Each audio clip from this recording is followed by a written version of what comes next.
Okay, we are live. A few people here already. How's everybody doing tonight? Happy, what's the date? 29th? I never have the dates. I always try to remember the dates and I sit down and I never remember the dates. So I'm pretty sure it's 29th. I know it's Sunday. Sunday, 7 o'clock. Live fishing report time. And I got a bunch of comments on the last live fishing report. Just some questions that people had. I dig that. I like that. People had questions about a bunch of different things. So I guess in the future, if that works for you guys, I enjoy doing that. If you guys ever got questions or anything, leave them down in the comments. And either on the next live video or the one after that, I will get to those and answer those for you guys. I'm happy to do that. That's pretty cool, I thought. You can email me. If you don't want to leave them in the comments, you don't have to. You can email me, christingletackle@gmail.com. I got a thumbs up already. I got a couple people here. Guys, if you could, as always, throw me... hey, Scott. Thanks. Welcome back to you, too. If you guys just throw me a comment so I know the Wi-Fi is coming in. Can you guys hear me okay? Happy Sunday to you, Jason. Thank you, sir. Hey, bro. Joe, what's going on, man? My man from... you are from Buckley, if I remember right. Joe, good to see you. Jason, we got a bunch of comments coming in. Sounds good. Thumbs up. Thanks, guys. You are the best. Appreciate that. All right, so let's welcome some new subscribers into the channel. I always like doing this. Greg, how you doing, buddy? Good to see you, Joe. Joe, good. From Buckley, my man from Buckley. Joe sent me a lot of good questions on email, and you guys are always welcome to do that. Like I said, throw me anything that you got. I'll always also try to keep you guys posted on the sales that are going on throughout the industry. Happy early New Year's from Team Hookmaster. Well, welcome back, or happy early New Year to you too, guys. Team Hookmaster, cool name. Anyway, new subscribers. We got Bob Stein, Rich Boren, Character Lures. Now, like I've told you guys in the past, if these guys got channels, I go on and I check out their channels. And this guy, Character Lures, he doesn't have a channel, but he's got a Facebook page. This guy's got some really nice hand-painted, custom-painted spoons and fishing dodgers, the metal dodgers. Does some really nice work. If you're in the, hey Dave, if you're in the market or if you just want to look at them, check this guy out. They were pretty cool. Anyway, Travis Wright, Bruce West, and David Heineman. Welcome, new subscribers. Hey Clyde, how are you, buddy? Good to see you, man. Thanks for tuning in. All right, so Sunday, what do we do on Sundays? Fishing report. Guys, there ain't much going on. If you're here in Michigan, really anywhere here in the Midwest, you know it's been warm, and like warm by what I mean is like in the 50s, and the ice is all either gone or it's about to go, and we've had rain today, and that's not going to help anything. So ice fishing is it's non-existent right now, and we just have to accept that for what it is. That's just don't risk it, guys. If you got ice around your place and it looks like crap, it probably is crap. Don't risk it. A fish is never worth it. Be careful. But maybe you can get a boat out there. I've done that in the past. I know plenty of guys. Saginaw River is on fire for walleye. Oh, no kidding, Scott. Dang, I wish I could get down there. That's good to hear. And that's another thing that's going on. That I've heard lately is the places that are normally ice covered right now. If you can get boats out there, like he just said, Saginaw River, Detroit River, if you can get out in those places and fish, it's not a bad idea to do so, especially with the I referred to you in my last video. Hope you're okay about it, Joe. Heck yeah, man, absolutely. Yeah, so ice fishing, sorry, it's probably going to be doing okay off the beach. Hey, Bob. Hey, Bob's here. Bob from Tangle Tackle, When the Wind Cooperates. Fishing Spawn Tax. Yeah, you beat me to that, Bob. That's fine. That's what I heard as well. Shore fishing around here, fishing spawn offshore has been really good. Getting boats out on Lake Erie, Alien Steelhead. Cool. Sounds like there's some fishing going on. And guys, I really appreciate you jumping on here and throwing those comments in. I mean, I'm pretty limited to my area around here, Manistee, Ludington. What happened to your Lions today? Yeah, thanks, Brad. Appreciate that. What happened to the Lions is what always happens to the Lions. They're Lions, and that is their ultimate bane, man. They're the Detroit Lions, and they showed up again today. Not. Yeah, thanks. Anyway, thanks for throwing those reports out there, guys. Like I said, I can get Manistee, I can get Ludington, I can get Frankfort, but the rest of the state, really the rest of the air, anywhere, if you guys got information, please throw it out here. That's what this is all about. This is a community, and people come here. I want people to be able to come here and hear. Not if they want to listen to what I say, that's great. But it's good to have other people here that has further more knowledge than I do about other areas. All right, thanks, guys.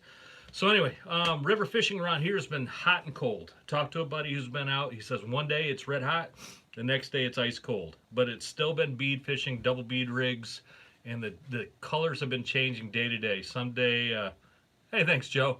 Some days it's yellow, some days it's pink, some days it's greens. It's been all over the place. So it's really nothing going on as a real fixed permanent thing that I could tell you, other than it's been beads. Plug bite has been off. So if you are going out, hit the normal holes. It's if you know the Manistee River, and I know it okay, I don't know it great, but if you know it, hit your normal holes. If you guys ever want to go out in the Manistee River and you really want to learn it, I highly recommend taking a guide the first time, because there are so many spots out there.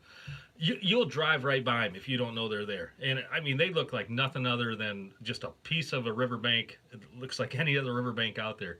But these guides, man, they know these things inside and out. And if you ever want to learn the river system, best approach for beach fishing, Ben, yeah, absolutely. But yeah, if you ever want to learn the river, take a guide the first time, maybe even a couple times. Those guys know that. I mean, they can rehearse it back to you in their sleep, I swear. That's the best way to learn. That's how I learned how to do it. And since going out with those guys, I've gotten pretty decent at it, but I got a long, long way to go. Long way to go.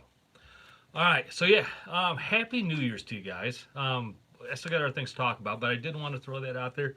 Happy New Year to everybody. It's just a couple days away. Please, if you're going out on New Year's, be safe. Get a designated driver. Have fun. Have a blast. Just be safe. There's other people out there. We can all be courteous and safe to everybody out there. Just wanted to throw that out there. Has anybody got any good New Year's resolutions they want to pass on? You know, as resolutions go, I usually don't make one. I found in the past, over the years, if I made one, it was usually gone within a week or two anyway. So, you know, one thing I made a long time ago, one thing I've always tried to stick with is just take the word can't out of my dictionary. Just take that right out of my dictionary. And what I mean by that is, if there's something that needs to get done, I give it my best effort. Doesn't mean I'm not going to fail, and maybe fail spectacularly, but I never, you know, I guess never back down from any kind of challenge. That's a resolution I made years and years and years ago. Just take the word can't right out of my vocabulary. And it, like I said, you might fail, but it's better to try and fail than never try at all. All right. So anyway, if you got any good New Year's resolutions, throw it up there, guys. I appreciate that. Just be safe. Hey, another thing I wanted to throw out there. A lot of people make resolutions on fitness or getting healthy over the, you know, on New Year's. I think that's a great thing to do. A lot of people fall short of it pretty quickly. They get into it and they just don't stick with it. I work out usually 3 to 4 days a week, and I'm not saying that as a bragging thing, because honestly I hate doing it. But as I've gotten older, I've realized the importance of it, and I want to be around for my kids as they get older. So one thing I've done lately, when I've been working out, I've actually been taking, Scott, mine is to win a tournament this coming year. Yeah, we like doing that too. But one thing I've been doing lately on my workouts is I've been taking my youngest daughter with me. She's 19, and I have found that has given me more motivation in the last couple of weeks than anything else. I mean, I can get in there and I can motivate myself pretty well. Once I get going, I do okay. But having her in there, having your kids there working out with you, I gotta say, it's just an absolute motivator. I love it. One, I think I don't want to look weak in front of her, so I probably go way too crazy on it. New Year's res and make more time for fishing. Yeah, I wish we all could. And it's just fun having her there and helping her out. She wants to get in, you know, good shape. So anyway, if you guys are making that resolution, if you got kids, get them involved. I found that has been just a great motivator for me over the last few weeks. Anyway, fishing report, we've already covered that, guys. Not much going on. But some questions I got on the last video I want to talk about real quick. Chris putting together 2 new reels for thoughts on weighted wire versus copper. Hey, good question. We'll talk about that here in just a little bit. How about that? So here's some questions I got on the last video, and Jeff Thomas sent this one, and he wanted me to talk a little bit more on offshore fishing. And offshore fishing is a it's an animal all to itself, and I don't think there's enough time for me to really get into the details on a live fishing report. There's just a lot of small idiosyncrasies to it, and really the best thing to do is get out there and just do it. But there's things that you need to learn and understand well before you get out there and try it. Number one, first and foremost, have a good boat, because we're talking sometimes 20, 25 plus miles offshore. Make sure you got a good boat. Make sure you got a good radio. Make sure you got your safety equipment. I've unfortunately seen the bad endings on some of these things of people that didn't have those things, and I hate to ever have to see that or hear about that ever again, just because somebody didn't want to spend $60 on a marine radio because they didn't think it was necessary. They're necessary, guys. Make sure all your gear's up to speed before you go offshore. It's just that far off. Yeah, Clyde. Amen. Absolutely. That is number one. If you're going offshore, make sure that not only are you ready, but all your gear is ready. But anyway, we'll talk more about offshore. I'll do a complete video on that actually sometime. Maybe even do like one out on the water for offshore. Yeah, safety first. Anyway, we'll come back to offshore at a later time. Good question, Jeff. So Johnny Cuz wanted to know more about chartering and how to get into chartering. That's another really kind of broad question. I don't think there's enough time really to get into it on the live video. You know, there's inspections, the boat, the gear, the licensing, the advertising, the the promoting of yourself and your boat and your business and your guide service. There's so much to it. That's a great question again for in the future. So Johnny, apologies to you and Jeff. Those are things I'll come back to. I'll come back around to them at a later time, but both are great questions. All right, another Jason C. wanted to know about lead core versus copper, pros and cons, and we can talk a little bit about weighted wire also in this segment. So lead core versus copper. First off, they're completely different animals. They really are. Lead core is a much more supple line, much more dynamic line when it's in the water. It has a lot more action to it, a lot more kick. Copper doesn't have that. Copper is just a weighted line, much stiffer. So those are two distinct differences right there. Lead core doesn't sink as fast as copper does. Copper, you're going to typically get more depth out of. So you can get deeper depths with copper, but you lose some of that subtleness that you get with lead core. Now, you can go longer lead cores. I've seen 15 color lead cores on people's boats, and you can get to those depths that copper can get down to. But again, you're putting a lot more line on a reel. It's going to take you a lot longer time to get a fish in. If I had to say, hey, you can have one or the other, man, it'd be really tough for me to choose, because there's days that we're out there and the copper lines are just flat out producing the lead core lines, or vice versa. Lead core is just flat out producing the copper.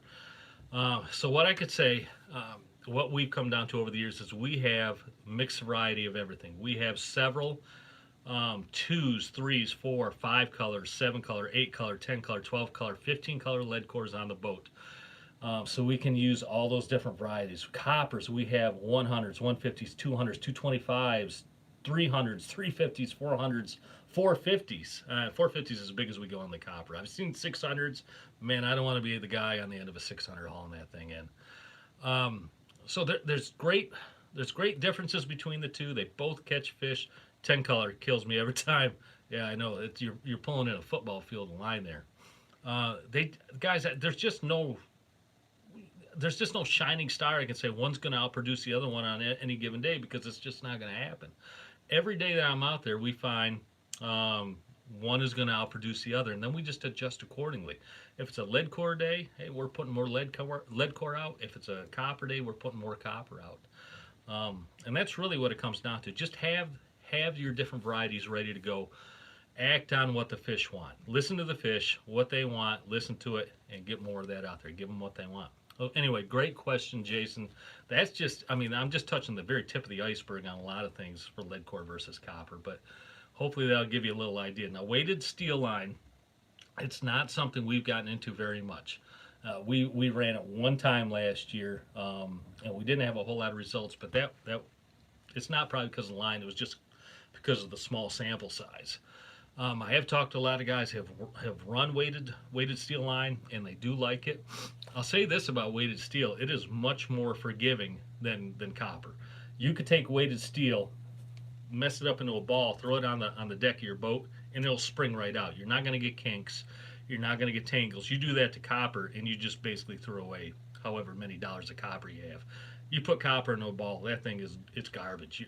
Well, you might be able to do it, but most of the time, that copper is just flat out ruined. You're not going to be able to reuse it. So there's a huge advantage over the weighted steel. Big disadvantage on the weighted steel line is knots. There's not a whole lot of knots out there that you can use on that weighted steel to connect it to mono, connect it to braid, or anything else that you want to use on the boat. There are a few, but man, they're tricky. And until you get to know them, they can be pretty cumbersome. So again, there's many pros and cons, variables to weighted steel versus copper versus lead core. Really, for me, it comes down to confidence. I'm good on lead core. I'm good on copper. Um, I know those two pretty well inside and out. I've been fishing them for years, and I know how to use them on any given day. And that gives me the confidence. If I know what my lead cores are going, I can get those things out there. I can get them running. If my coppers are going, vice versa. So really, a lot of it just boils down to confidence for me and what I know that they can do. Anyway, hope that answers your question a little bit, Jason, on lead core copper. A good question, though. All right, Dave P. wanted to know places to stay in Manistee. So a couple really good places to stay in there. Hey, thanks, Joe. A couple places to know about Manistee. Just staying there. First, people ask me quite often, where can we stay in Manistee? You're welcome, Jason. Hey, thanks for being here, man. I always say the casino is one of the best places to stay here. They got pretty decent restaurants there, pretty good prices. If you're into, throwing some money around down on the gambling floor, you can go down there and do that. Slot machines, table games, whatever. Some nice bars down there. They have how many feet of copper to get to 40 feet? That's about a 225 copper, Mike, to get down to about 40 feet. 200 to 225. And that, again, that's speed dependent too. If you're going fast, you're not going to get as much depth. If you're going slower, you're going to get more depth. So just understand that also. So anyway, the casino's a nice place to stay if you're coming into Manistee. Portage Point Inn, if you're staying in Onekama, the Portage Point Inn is a nice place to stay out there. The Riverside, if you're coming in to fish, the Riverside Motel is a nice place to stay. It used to be owned by a good friend of mine who owns Riverside Charters. He has sold that, but it's still a nice place to stay. Like the name says, it's right on the riverside, right by a lot of the charter boats. If you're coming in to fish, also some of those boats, my buddy Paul Schlafly owns Riverside Charters, riversidecharters.com. He has a nice little house right there by his charter boats, again, right on the river. And I think that sleeps up to like 8 to 10 people. And it's not real expensive. So if you got a big charter coming in, you got a lot of guys coming in or families or whatnot, that's a nice little option right there if you're looking for maybe a house to rent.